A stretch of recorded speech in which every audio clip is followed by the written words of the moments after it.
അംബേദ്കർ ഐക്യനാക്കാൻ എന്തുകൊണ്ടാണ് ഇന്ത്യയിലെ കമ്മ്യൂണിസ്റ്റുകൾക്ക്, ഇന്ത്യയിലെ പുരോഗമന ജനാധിപത്യ ശക്തികൾക്ക് ഇതുവരെയും സാധ്യമാകാതെ പോയത് എന്ന് തിരിച്ചറിയുമ്പോഴാണ് ഇന്ത്യൻ ജാതി വ്യവസ്ഥയുമായി ബന്ധപ്പെട്ടുകൊണ്ട് വിശ്വഹിന്ദു പരിഷത്തും അതല്ലെങ്കിൽ RSSും ഒക്കെ പിൻപറ്റുന്ന ജാതിയെക്കുറിച്ചും വർണ്ണത്തെക്കുറിച്ചുമുള്ള സങ്കല്പങ്ങൾ ഈ പറയുന്ന ഓരോ പുരോഗമന ജനാധിപത്യ ശക്തികളെന്ന് അവകാശപ്പെടുന്ന ഓരോ ആളുകളുടെയും അന്തരാത്മാവിൽ തൊട്ടു നോക്കിയാൽ നമുക്ക് ജാതിയും വർണ്ണവും കാണാൻ കഴിയും. ഈ അന്തരാത്മാവിലുള്ള ജാതിയും വർണ്ണവുമാണ് പലപ്പോഴും മുസ്ലിം വിരുദ്ധമായിട്ടുള്ള അഭിപ്രായ പ്രകടനങ്ങളിലേക്കും അല്ലെങ്കിൽ സ്ത്രീ കീഴാള വിരുദ്ധമായിട്ടുള്ള അഭിപ്രായ പ്രകടനങ്ങൾ, മുസ്ലിം വിരുദ്ധമായിട്ടുള്ള അഭിപ്രായ പ്രകടനങ്ങൾ മാത്രമല്ല കീഴാള വിരുദ്ധമായിട്ടുള്ള അഭിപ്രായ പ്രകടനങ്ങൾ. കേരളത്തിലെ 10,000 പഴഞ്ചൊല്ലുകൾ വേലായുധൻ പണിക്കശ്ശേരി സമാഹരിച്ചിട്ടുള്ള 10,000 പഴഞ്ചൊല്ലുകൾ പരിശോധിക്കൂ. അത് ഇസ്ലാം വിരുദ്ധവും കീഴാള വിരുദ്ധവുമായിട്ടുള്ള പഴഞ്ചൊല്ലുകളാണ്, സ്ത്രീ വിരുദ്ധമായിട്ടുള്ള പഴഞ്ചൊല്ലുകളാണ്. അങ്ങനെ പഴഞ്ചൊല്ലിൽ പതിരുണ്ട് എന്ന് കൃത്യമായി പറഞ്ഞുകൊണ്ട് ഈ പറയുന്ന ലോകബോധത്തെ, ഹിന്ദു മൂല്യമണ്ഡലത്തെ വെല്ലുവിളിക്കാൻ കഴിയുന്ന ഒരു ബദൽ ജീവിത പരിപ്രേക്ഷ്യം മുന്നോട്ട് വയ്ക്കാൻ നാളിതുവരെയുള്ള സാമുദായിക രാഷ്ട്രീയ സംഘടനാ പ്രവർത്തനത്തിലൂടെ നമുക്ക് കഴിയാതിരിക്കുന്നത് കൊണ്ടാണ് 80കളിൽ നമ്മൾ ആരംഭിച്ച 80കളിൽ ആരംഭിക്കുമ്പോൾ നമുക്കറിയാം 80കളിൽ ഹിന്ദുത്വത്തിനെതിരായിട്ട് ഫാസിസത്തിനെതിരായിട്ടുള്ള വിമർശനങ്ങൾ നമ്മൾ ആരംഭിക്കുമ്പോൾ നമ്മൾ അപ്പോഴും റഷ്യൻ സൈദ്ധാന്തികനായ ദിമിത്രോവിൽ നിന്നുകൊണ്ടാണ് പഠിക്കുന്നത്. അംബേദ്കറിൽ നിന്നല്ല നമ്മൾ അപ്പോഴും ദിമിത്രോവിൽ നിന്നാണ് ഫാസിസത്തിനെതിരായിട്ടുള്ള ഐക്യമുന്നണിയെ കുറിച്ചുള്ള ചർച്ചകൾ കേരളത്തിൽ നടക്കുന്നത്. അതിന്റെ തുടർച്ചയിൽ നമുക്കറിയാം ബാബറി മസ്ജിദ് ഇഷ്യൂ ഉണ്ടാകുന്നുണ്ടോ? ബാബറി മസ്ജിദ് ഇഷ്യൂ മണ്ഡലാനന്തര മണ്ഡൽ കമ്മീഷൻ റിപ്പോർട്ടോ? മണ്ഡൽ കമ്മീഷൻ റിപ്പോർട്ടിന്റെ സമയത്താണ് ഈ പറയുന്ന ഒരു ധ്രുവീകരണം, സാമൂഹ്യമായ ഒരു ധ്രുവീകരണം, അതായത് ഹിന്ദുത്വ ശക്തികളെ അവരുടെ മുന്നേറ്റത്തെ ബ്രേക്ക് ചെയ്യുന്നത്, സവർണവർണ്ണ ധ്രുവീകരണം ഉണ്ടാകുന്നതും അതിന്റെ തുടർച്ച, അതിനെ പ്രതിരോധിക്കാനാണ് ബാബറി മസ്ജിദ് ഇഷ്യൂ അവർ കർസേവകരായി ദലിതരെയും പിന്നോക്കക്കാരെയും മുൻനിർത്തി കർസേവകരായി മുന്നോട്ട് പോവുകയും ആ കർസേവയുടെ ഫലമായി 1992 ബാബറി മസ്ജിദ് തകർക്കപ്പെടുകയും ആ സമയത്ത് ഡോക്ടർ ചൂണ്ടിക്കാണിച്ചതുപോലെ ഇന്ത്യയിലെ ഒരു പ്രധാനപ്പെട്ട കമ്മ്യൂണിസ്റ്റ് പാർട്ടിയുടെ ജനറൽ സെക്രട്ടറി അത് ദേശീയ സ്മാരകമാക്കണമെന്നാണ് പറഞ്ഞത്. ബാബറി മസ്ജിദ് ദേശീയ സ്മാരകമാക്കണമെന്ന് പറഞ്ഞു. മറ്റു ചരിത്രകാരന്മാർ അത് മുസ്ലിങ്ങളുടേതാണ് എന്ന് ഉറപ്പിച്ചു പറയാൻ കഴിയാത്ത രീതിയിലുള്ള സന്നിഗ്ധാവസ്ഥയിൽ ഒരുപക്ഷെ പുരാവസ്തു ഗവേഷണ ഫലങ്ങളൊക്കെ അതിന് ICHRന്റെ പുരാവസ്തു ഗവേഷണ ഫലങ്ങളൊക്കെ വന്നുകൊണ്ടിരിക്കുന്നുണ്ടായിരുന്നു. ഞാൻ ചൂണ്ടിക്കാണിക്കാൻ ശ്രമിക്കുന്നത് ഇങ്ങനെ കൃത്യമായ, അതായത് മൂർത്തമായ പ്രശ്നങ്ങളിൽ കൃത്യമായ നിലപാട് സ്വീകരിക്കാൻ കഴിയാത്ത രീതിയിൽ കേരളത്തിലെ ഇന്ത്യയിലെ പുരോഗമന ജനാധിപത്യ ശക്തികൾ നിശ്ചേഷ്ടരായി പോകുന്നതിനൊരു കാരണം ഈ ബ്രാഹ്മണിസത്തിന്റെ ഒരു വലിയ സ്വാധീനം ഇന്ത്യയിലെ കമ്മ്യൂണിസ്റ്റ് പാർട്ടി അടക്കമുള്ള ഡാംഗെ മുതൽ തുടങ്ങുന്ന ഡാംഗെ വേദാന്തത്തിലേക്ക് ശങ്കരൻ ആദിശങ്കരനെ വ്യാഖ്യാനിച്ചുകൊണ്ട് ഹെഗലാണെന്ന് പറയുന്ന വഴി വീണ്ടും വേദാന്തത്തിലേക്ക് പോകുന്ന ഒരു വലിയ പാരമ്പര്യം ഇന്ത്യൻ കമ്മ്യൂണിസ്റ്റ് പാർട്ടിയുടെ ചരിത്രത്തിൽ തന്നെയുണ്ട്. അങ്ങനെ ബ്രാഹ്മണന്റെ മഹത്വത്തെ കുറിച്ച് എക്കാലവും പറഞ്ഞുകൊണ്ടിരിക്കുന്ന ഒരു പ്രസ്ഥാനത്തിന് ബ്രാഹ്മണിസ്റ്റ് മൂല്യവ്യവസ്ഥക്കെതിരായിട്ട് എങ്ങനെയാണ് പൊരുതാൻ കഴിയുക? തകർന്ന ബ്രാഹ്മണ നായർ തറവാടുകളിൽ നിന്ന് വരുന്ന രാജകുമാരന്മാരായിട്ടുള്ള ആളുകളാണ് ഈ പറയുന്ന പുരോഗമന ജനാധിപത്യ ശക്തികളുടെ നേതൃത്വത്തിൽ പ്രവർത്തിച്ചുകൊണ്ടിരുന്നത്. സ്വാഭാവികമായും ഈ മൂല്യമണ്ഡലത്തെ വെല്ലുവിളിക്കാൻ കഴിയുന്ന ഒന്നും മാർക്സിസത്തിൽ നിന്ന് ഇവർക്ക് ലഭ്യമാകുന്നില്ല. മാർക്സിസത്തിൽ നിന്നും അവർക്ക് ആ രീതിയിലുള്ള ഒരു കേരളത്തിലെയോ അല്ലെങ്കിൽ ഇന്ത്യയിലെയോ തങ്ങളുടെ സാമൂഹ്യ ജീവിതത്തെ പുതുക്കി പണിയുന്നതിന് ആവശ്യമായ എന്തെങ്കിലും ഒരു വ്യവസ്ഥ രൂപീകരിച്ച് നൽകുന്നതിൽ ഇന്ത്യയിലേക്ക് കടന്നു വന്ന ഈ മാർക്സിസത്തിന് നമുക്കറിയാം MR റോയി മുതലുള്ള ആളുകളുടെ ഒരു നീണ്ട പാരമ്പര്യമുണ്ട്. സമയത്തിന്റെ പരിമിതി കൊണ്ട് ഞാൻ ഒരു ഓട്ടപ്രദർശനം നടത്തുകയാണ്. അപ്പൊ ഈ പറയുന്ന മൂല്യമണ്ഡലത്തെ ബ്രേക്ക് ചെയ്യുന്ന രീതിയിൽ നമുക്കറിയാം 80കളിൽ നമ്മൾ ആരംഭിച്ച ഇപ്പോൾ നടക്കുന്ന ഈ ചർച്ച 80കളിൽ ആരംഭിക്കുമ്പോൾ ഞാൻ പറയുന്നത് 2 സീറ്റ് മാത്രമായിരുന്നു പാർലമെന്റിൽ BJPക്ക് ഉണ്ടായിരുന്നത്. ഇപ്പോൾ നമ്മൾ ഈ ചർച്ച നടക്കുമ്പോൾ ഇന്ത്യൻ രാഷ്ട്രീയ അധികാരത്തിന്റെ നെടുനായകത്വത്തിലേക്ക് അവർ എത്തിക്കഴിഞ്ഞു. പല സംസ്ഥാനങ്ങളിലും അവർ മെച്ചപ്പെട്ട പ്രകടനം നടത്തിക്കൊണ്ടിരിക്കുന്നു. ഒട്ടും വൈകാതെ കേരളത്തിലും അവർ മെച്ചപ്പെട്ട പ്രകടനം നടത്തുമെന്ന് രാഷ്ട്രീയ നിരീക്ഷകർ കരുതുന്നു. കാരണം കേരളത്തിലും പിന്നോക്ക ജാതിക്കാരുടെ ഇടയിലേക്ക് കീഴാള പുലയരടക്കമുള്ള സമുദായങ്ങളിലേക്ക്, പറയരടക്കമുള്ള സമുദായങ്ങളിലേക്ക്, ഈ വിശ്വകർമ്മ എന്ന് പറയുന്ന ശില്പജാതികളിലേക്ക് ഒക്കെ അല്ലെങ്കിൽ വലിയ സാമൂഹ്യ നവോത്ഥാനത്തിനൊന്നും വിധേയമാവാത്ത ധീവര സമുദായം പോലുള്ള സമുദായങ്ങളിലൊക്കെ ഹിന്ദുത്വ ശക്തികൾക്ക് വലിയ വേരോട്ടമുണ്ടോ? കമ്മ്യൂണിസ്റ്റ് പാർട്ടിയുടെ അല്ലെങ്കിൽ പുരോഗമന ജനാധിപത്യ ശക്തികളുടെയൊക്കെ വലിയ വർഗാടിത്തറയിൽ വലിയ വിള്ളൽ വീഴ്ത്തിക്കൊണ്ടാണ് ഈ മുന്നേറ്റം കഴിഞ്ഞ 20 വർഷത്തിനകം കേരളത്തിൽ ഉണ്ടായിട്ടുള്ളത്. അരുവിക്കര തെരഞ്ഞെടുപ്പിൽ പോലും അത് പ്രതിഫലിച്ചിട്ടുണ്ടോ? അരുവിക്കര തെരഞ്ഞെടുപ്പിൽ BJP വലിയ മുന്നേറ്റം നടത്തിയത് വലിയ അത്ഭുതകരമായ ഒരു സംഗതിയായ ആളുകൾ വിശകലനം ചെയ്യപ്പെടും. അവിടെ SNDP യോഗം വഴിയും അല്ലെങ്കിൽ KPMS വഴിയും ഒക്കെ ആയിട്ട് BJP കുറെ കാലമായി കേരളത്തിൽ നടത്തിയിട്ടുള്ള ശ്രമങ്ങളുടെ ഒരു റിസൾട്ടാണ് അരുവിക്കരയിൽ ഉണ്ടാകുന്നത്. ഇത് സ്വാഭാവികമായി കമ്മ്യൂണിസ്റ്റ് പാർട്ടിയുടെ വോട്ട് ബാങ്കിൽ വലിയ വിള്ളലുണ്ടാക്കിയിട്ടുണ്ട്. ഈ ഒരു യാഥാർത്ഥ്യമാണ് കേരളത്തിൽ നടക്കുന്ന ഈ രാഷ്ട്രീയ ചർച്ചകളിൽ നിന്ന് മാറ്റി നിർത്തപ്പെടുന്നത്. അങ്ങനെ സാമുദായികവും അതുപോലെ തന്നെ മതപരവുമായിട്ടുള്ള ഇവരുടെ, നമുക്കറിയാം ബ്രാഹ്മണിസം എന്നും ബ്രാഹ്മണരുടെ നേതൃത്വത്തിലായിരിക്കും പോലും ക്ഷത്രിയർക്ക് രാജാധിപത്യം നൽകിക്കൊണ്ടാണ് ബ്രാഹ്മണിസം അതിജീവിച്ചത്. ഇവിടെ പിന്നോക്കക്കാരനായ മോഡി, ചായക്കടക്കാരനായ മോഡിയെ മുൻനിർത്തിയിട്ടാണ് അവർ അഖിലേന്ത്യ തലത്തിൽ രാഷ്ട്രീയ അധികാരം പിടിച്ചെടുത്തത്. കേരളത്തിലും പിന്നോക്കക്കാരെ മുൻനിർത്തിയാണ് BJPയും അതുപോലെ തന്നെ RSSും ഈ പറയുന്ന പരിവാർ ഫാമിലിയിൽപ്പെട്ട മുഴുവൻ സംഘടനകളും പിന്നോക്കക്കാർക്കും ദലിതർക്കും അർഹമായ പ്രാതിനിധ്യം നൽകുന്ന രീതിയിൽ, പ്രത്യയശാസ്ത്രപരമായിട്ടല്ല പ്രായോഗികമായി അവർക്കൊക്കെ അർഹമായ ഒരു പ്രാതിനിധ്യം കൊടുത്തുകൊണ്ടുള്ള ഒരു സംഘടനാ പ്രവർത്തനത്തിലേക്ക് അവർ മാറുകയും നമ്മുടെ വിമർശനങ്ങളെ അവർ അതിജീവിക്കുകയും നമ്മൾ എന്ത് ചായ കുടിക്കണം, എന്ത് കാപ്പി കുടിക്കണം, എന്ത് ഭക്ഷിക്കണം, എങ്ങനെ വസ്ത്രം ധരിക്കണം എന്നൊക്കെ തീരുമാനിക്കാവുന്ന തരത്തിൽ, ആരെ പ്രേമിക്കണം ആരെ പ്രേമിക്കരുത് എന്നൊക്കെ തീരുമാനിക്കാവുന്ന രീതിയിൽ ഒരു നൂറ്റാണ്ടിനപ്പുറത്തോ അവരുടെ ദാർശനികർ പറഞ്ഞു വെച്ച കാര്യങ്ങൾ നടപ്പിലാക്കുന്ന ഒരു പ്രവർത്തനം മാത്രമാണ് യഥാർത്ഥത്തിൽ ഇവർ നടത്തിക്കൊണ്ടിരിക്കുന്നത് എന്നാണ് എനിക്ക് തോന്നിയിട്ടുള്ളത്. മാത്രമല്ല നമുക്കറിയാം, ഡോക്ടർ സൂചിപ്പിച്ച ഒരു കാര്യം, ഈ പുതിയ ആഗോളവൽകൃതമായ ഒരു സമൂഹത്തിൽ ഭരണകൂടം ക്ഷേമ മേഖലകളിൽ നിന്നൊക്കെ പിന്മാറുകയും അതുപോലെ തന്നെ ഭരണഘടന പല മേഖലകളിൽ നിന്നും പിൻവലിക്കപ്പെടുകയൊക്കെ ചെയ്യുന്നുണ്ട് എന്ന് അതൊരു വസ്തുതയായിരിക്കുമ്പോൾ തന്നെ നമുക്കറിയാം, ഇന്ത്യ പാക് വിഭജനവുമായി ബന്ധപ്പെട്ടുകൊണ്ട് തന്നെ ബിർളയും ടാറ്റയും ഒക്കെ വലിയ കളി കളിച്ചിരുന്നില്ലേ? ഇന്ത്യ പാക് വിഭജനവുമായി മതരാഷ്ട്രവാദം ഉയർന്നു വരുന്ന സമയത്ത് തന്നെ ഈ മതരാഷ്ട്രവാദത്തിനകത്ത് തന്നെ വിവിധ സാമ്പത്തിക മൂലധന താല്പര്യങ്ങൾ ഉണ്ടായിരുന്നു. ആ മൂലധന താല്പര്യങ്ങളുടെ അടിസ്ഥാനത്തിൽ അഖിലേന്ത്യാ വിപണി തങ്ങൾക്ക് കയ്യിൽ കിട്ടണമെന്ന് കരുതിയിരുന്ന ടാറ്റയും ബിർളയും ഒക്കെ തന്നെ ഈ പറയുന്ന ഈ മതരാഷ്ട്രവാദത്തെ പ്രോത്സാഹിപ്പിക്കും. അത് മാത്രമല്ല, അവർക്ക് സൈനികമായിട്ട് തന്നെ ഏകീകൃതമായ സൈനികമായിട്ടുള്ള ഒരു ഇന്ത്യ രാജ്യത്തെയാണ് അവർ വിഭാവനം ചെയ്തിരുന്നത്. നമുക്കറിയാം, വാജ്പേയി ഗവൺമെന്റ് അധികാരത്തിലിരുന്ന സമയത്ത് പൊക്രാനിൽ അണുവിസ്ഫോടനം നടത്തുകയും ആ അണുവിസ്ഫോടനം നടത്തിയ സ്ഥലത്തെ ധൂളികൾ ഇന്ത്യയിലെമ്പാടും വളരെ വ്യാപകമായി വിതരണം നടത്തപ്പെടുകയും ലഡു വിതരണം, കേക്ക് മുറിക്കുന്നു, അങ്ങനെ വളരെ ഒരു തരം എന്താ പറയാ വല്ലാത്തൊരു വൈകാരിക വിക്ഷുബ്ധതയിലേക്ക് ഈ ജനതയെ കൊണ്ടുപോകുന്നതിനൊക്കെ അവർക്ക് കഴിയുകയുണ്ടായിട്ടുണ്ട്. നമുക്കറിയാം, നമ്മുടെ വായനശാല മുറികളിൽ, നമ്മുടെ വായനാ മുറികളിൽ അല്ലെങ്കിൽ നമ്മുടെ സെമിനാർ ഹാളുകളിൽ ഹിന്ദുത്വത്തിനെതിരെ വലിയ വിശദമായി ചർച്ച ചെയ്യുമ്പോൾ വളരെ പ്രായോഗികമായി വർഗീയ കലാപങ്ങളിലൂടെ, നമുക്കറിയാം കേരളത്തിൽ വർഗീയ കലാപം ഉണ്ടാകുമോ എന്നാണ് 80കളിലും 90കളിലും ഒക്കെ നമ്മളോട് പല പുരോഗമന ജനാധിപത്യ ശക്തികളും ചോദിച്ചിരുന്നത്. കാരണം കേരളം ആധുനിക ജനാധിപത്യ കേരളം, പുരോഗമന ജനാധിപത്യ കേരളം ഇതിനൊക്കെ അതിജീവിച്ചിരിക്കുന്നു. ജാതിക്കും മതത്തിനും അപ്പുറത്തായിട്ടുള്ള വളരെ സെക്യുലറായ ഒരു തലത്തിലേക്ക് മാറിക്കഴിഞ്ഞിരിക്കുന്നു എന്ന് പറയുമ്പോഴാണ് മാറാട് വർഗീയ കലാപം ഉണ്ടാകുന്നു.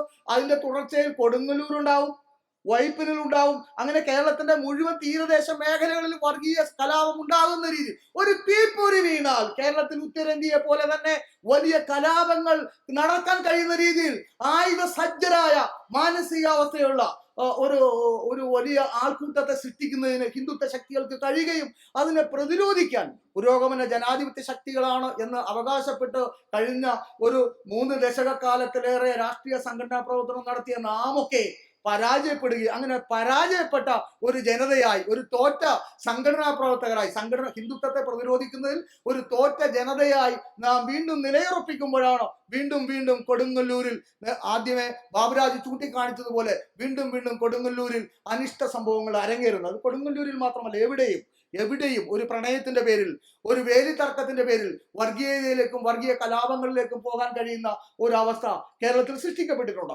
ഞാൻ ചൂണ്ടിക്കാണിക്കാൻ ശ്രമിക്കുന്നത് ഈ പറയുന്ന ദേശീയതയും ജനാധിപത്യവും എന്ന വിഷയം ചർച്ച ചെയ്യുമ്പോൾ ഈ പറയുന്ന ഹിന്ദു മഹാസഭയുടെയും അല്ലെങ്കിൽ RSSന്റെയും അല്ലെങ്കിൽ ആ സമയത്ത് തന്നെ രൂപം കൊള്ളുന്ന ജമാഅത്തെ ഇസ്ലാമിയും ഒക്കെ തന്നെ ഇതിനെ ബദലായിട്ട് ദൈവ ജനാധിപത്യ തിയോ ഡെമോക്രസിയാണ് മുന്നോട്ട് വെച്ചത്.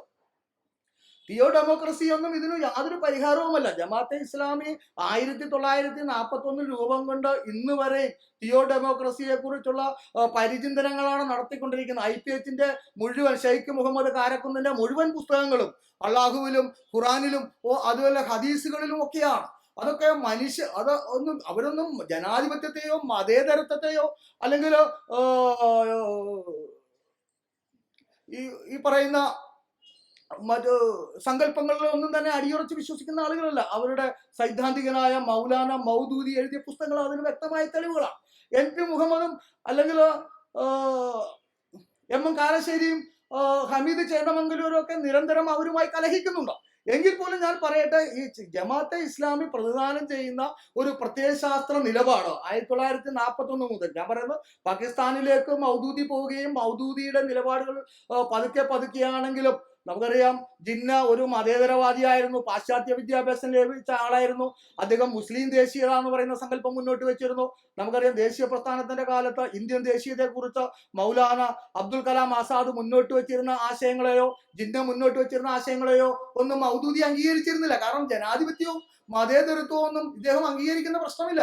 കാരണം അത് അള്ളാഹുവിന്റെ ഭരണം, ദൈവീകമായ രാജ്യം സൃഷ്ടിക്കുക എന്നതാണ്, അതിനുവേണ്ടി പോരാടുക, അത് സാധിക്കുക, അത് സാധിക്കുന്നില്ലെങ്കിൽ മരിക്കുകയാണ് ഒരു ഇസ്ലാം ചെയ്യേണ്ടത്, ഒരു മുസ്ലിം ചെയ്യേണ്ടത് എന്നുള്ള കാര്യം അദ്ദേഹത്തിന്റെ തിയററ്റിക്കലായിട്ട് എഴുതിയിട്ടുള്ള ഗ്രന്ഥങ്ങളിൽ പറഞ്ഞു വെച്ചിട്ടുണ്ട്. അതൊക്കെയാണ് ഇപ്പോഴും മാധ്യമത്തിലൊക്കെ എഴുതുന്ന ആളുകൾ, അല്ലെങ്കിൽ IPHന്റെ പുസ്തകങ്ങൾ, IPH വഴി ഇന്ത്യൻ അവരുടെ പ്രസിദ്ധീകരണ വിഭാഗം വഴി പ്രസിദ്ധീകരിക്കുന്ന പുസ്തകങ്ങളിലൊക്കെ തന്നെ തിയോ ഡെമോക്രസിയാണ് പറഞ്ഞുകൊണ്ടിരിക്കുന്നത്.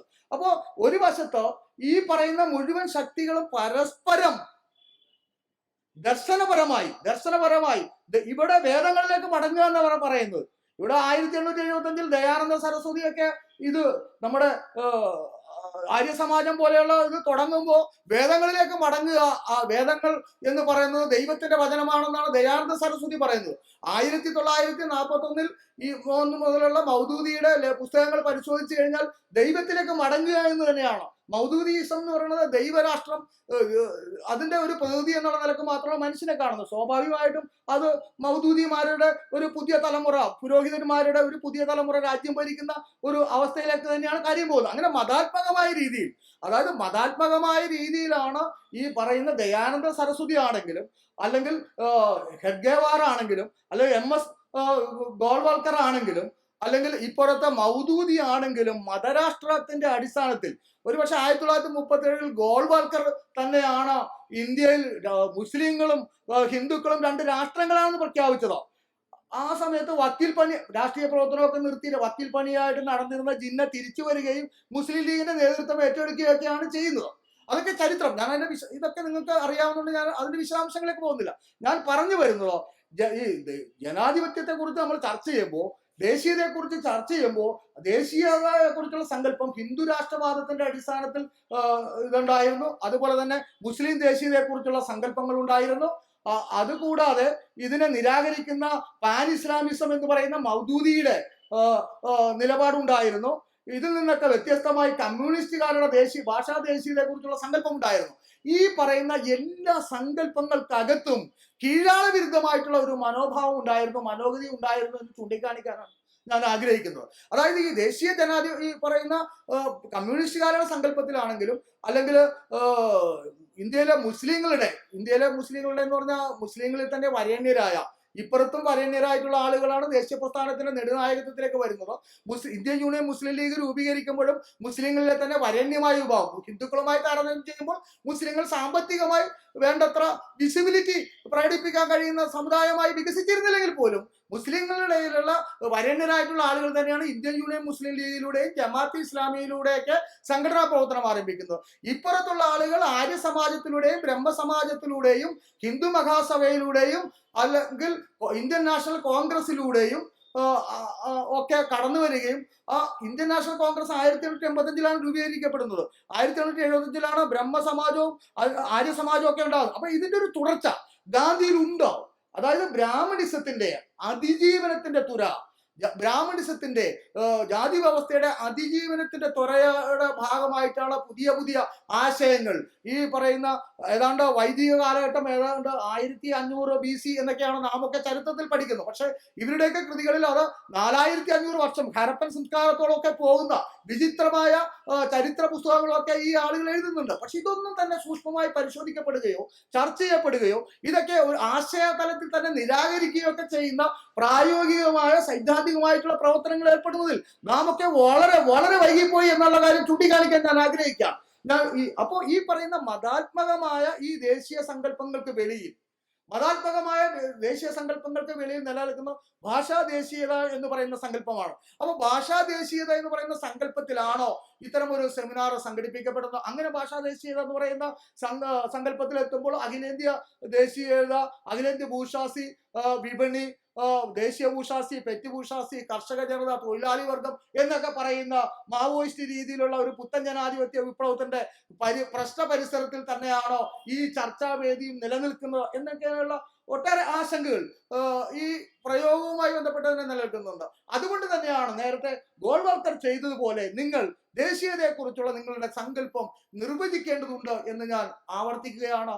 അതോടൊപ്പം തന്നെ ഈ ദേശീയ നിർവചനങ്ങൾക്കകത്ത് അതിപ്പോ ജമാഅത്തെ ഇസ്ലാമി ആണെങ്കിലും, RSS ആണെങ്കിലും, ഹിന്ദു മഹാസഭയാണെങ്കിലും, അതല്ലെങ്കിൽ കോൺഗ്രസ് ആണെങ്കിലും, കോൺഗ്രസിന്റെ ഏറ്റവും വലിയ നേതൃത്വമായിരുന്ന നാം ഒക്കെ ആരാധിക്കുകയും ആദരിക്കുകയും ചെയ്യുന്ന മഹാത്മാഗാന്ധി ആണെങ്കിലും ബ്രാഹ്മണിസത്തിന്റെ ഈ മൂല്യവ്യവസ്ഥയ്ക്ക് വെളിയിൽ കടക്കാൻ കഴിയാതിരിക്കുന്ന ഒരാളായിരുന്നു എന്ന് അദ്ദേഹത്തിന്റെ കൃതികളും പ്രവർത്തനങ്ങളും വെച്ച് നമുക്ക് കാണാൻ കഴിയും. പക്ഷെ ദെല്ലൂസിയൻ ചിന്താരീതി വെച്ച് ഇതുവരെയും ആരെയും കാണാത്ത ഒരു ഗാന്ധിയെ ബി രാജീവൻ കാണിച്ചു തരാമെന്ന് പച്ചക്കുതിരയിൽ നമ്മളോട് പറഞ്ഞിട്ടുണ്ട്. ആ ഗാന്ധിയെ കൂടി കാണാൻ തയ്യാറായിക്കൊണ്ടും അതോടൊപ്പം തന്നെ ഇതിനെയൊക്കെ പ്രതിരോധിക്കുന്ന ഗാന്ധിക്കെതിരായും നെഹ്റുവിന്റെ സോഷ്യലിസത്തിനെതിരായും നിലപാടെടുത്ത് സംഘടനാ പ്രവർത്തനം നടത്തിയിരുന്ന കമ്മ്യൂണിസ്റ്റുകാർ മുന്നോട്ട് വെച്ച ദേശീയ സങ്കല്പങ്ങളും അവരുടെ നാളിതുവരെയുള്ള പ്രവർത്തനങ്ങളും ഒക്കെ തന്നെ ഈ പറയുന്ന ഇന്ത്യ ഇന്ന് അഭിമുഖീകരിക്കുന്ന, വർത്തമാന ഇന്ത്യ അഭിമുഖീകരിക്കുന്ന വർഗീയതയെയോ അതിന്റെ ഫലമായി രൂപപ്പെട്ടുള്ള അവരുടെ രാഷ്ട്ര സംഘടന, രാഷ്ട്രത്തിന്റെ തലപ്പത്തേക്കോ ഒരു സംഘടന എന്ന നിലയിൽ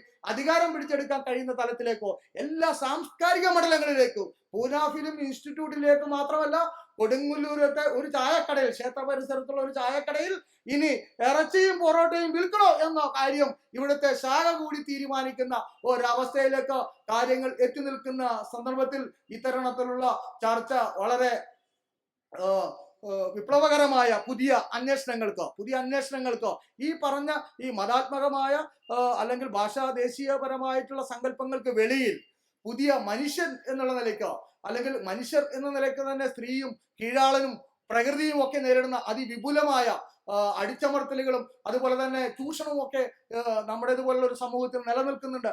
ഇതിനെയൊക്കെ പ്രതിരോധിക്കാൻ കഴിയുന്ന ഒരു പുതിയ ജനാധിപത്യ സങ്കല്പം നമുക്കറിയാം. കമ്മ്യൂണിസ്റ്റുകാരുടെ ജനാധിപത്യ സങ്കല്പം എത്രമാത്രം പരിമിതമായിരുന്നു എന്ന് കൊടുങ്ങല്ലൂർക്കാരനായ കെ വേണു നിരന്തരം എഴുതുകയും നമ്മെ ഓർമ്മിപ്പിക്കുകയും ചെയ്യുന്നുണ്ടോ. അത്തരമൊരു സാഹചര്യത്തിൽ മനുഷ്യരെ പുതിയ ഒരു സമൂഹം സൃഷ്ടിക്കുന്നതിന് വേണ്ടി, ഒരു പുതിയ സംസ്കാരം സൃഷ്ടിക്കുന്നതിന് വേണ്ടി, ഒരു പുതിയ ജീവിതം സൃഷ്ടിക്കുന്നതിന് വേണ്ടി നമുക്ക് കഴിയണമെങ്കിൽ അതിനാവശ്യമായിട്ടുള്ള സൈദ്ധാന്തികമായ മുന്നൊരുക്കങ്ങൾ എങ്ങനെ നമുക്ക് നടത്താൻ കഴിയും എന്നതിലേക്ക് കൂടി ഈ അന്വേഷണം മുന്നേറട്ടെ എന്ന് ആശംസിച്ചുകൊണ്ട് ഇത് എൻ്റെ ചില ആശങ്കകൾ നിങ്ങളോട് പങ്കുവയ്ക്കുകയാണ്. തുടർന്ന് നടക്കുന്ന ചർച്ചയിൽ വീണ്ടും ഇടപെടാം എന്ന് പറഞ്ഞുകൊണ്ട് ഞാൻ നിർത്തുന്നു. അഭിവാദ്യങ്ങൾ.